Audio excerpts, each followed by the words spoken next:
हम कुसुमजा एकटा कॉमेडी कहि रहल छी जे अपन भाषा तऽ बजै छी, लेकिन अपनो भाषामे कतेक जगह भऽ जाइ छै कि जे से नहि पहचानैत रहै छी, आ तखन भाषा जहन बजै छियै तऽ दोसर गोटाके से हमरे शायद कहै छथि, तऽ एहिपर हम बाजि रहल छी।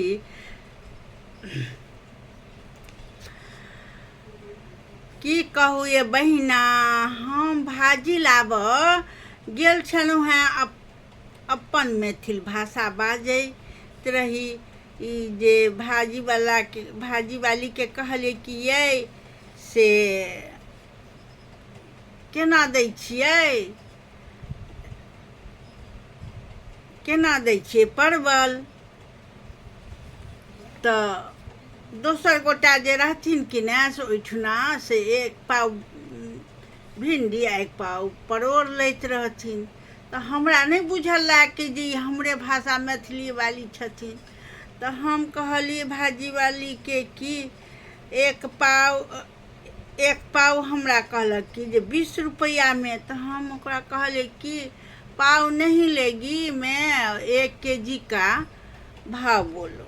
तो हमरा कहलक कि जे 1 केजी लेगी तो 60 रुपया लगेगा, 1 पाव तो 20 रुपया। हम कहलिए जे हमरा सबके तो पाव से नहीं होबऽ वाला है, तो 1 केजी को भाव बोलो। तो ओई में जे लैत रहथिन 1 पाव, ओहो रहथिन मैथिलिए भाषाके। हमरा तऽ नहीं बुझल रहे, हमरा बहुत रहे दोसर भाषाके छथिन। तऽ ओ कहै छथि हमरा, यै से महग जे रहै छै तऽ 1 पाव लेबऽ पड़ै छै। हम कहलिए हमरा बड़का परिवार है कि ने, आब हम की कहियन।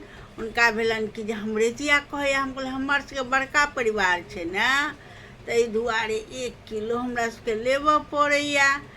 तऽ कहलखिन नहि, महग जे रहै छै तऽ कमे लोग लै छै। हम कहलिए कि हमरा नहीं बुझल छलै कि जे अपना भाषा वाली छी।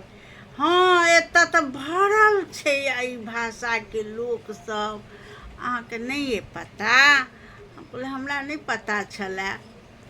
आ हमरा सबके बड़का परिवार छै तऽ हमसब किलोएके रेट पूछै छियै। बेचारी अपन चलि गेली। बाद में हमरा हँसैत भेल जे हुनका भेलन कि शायद हमरे कहै छथि।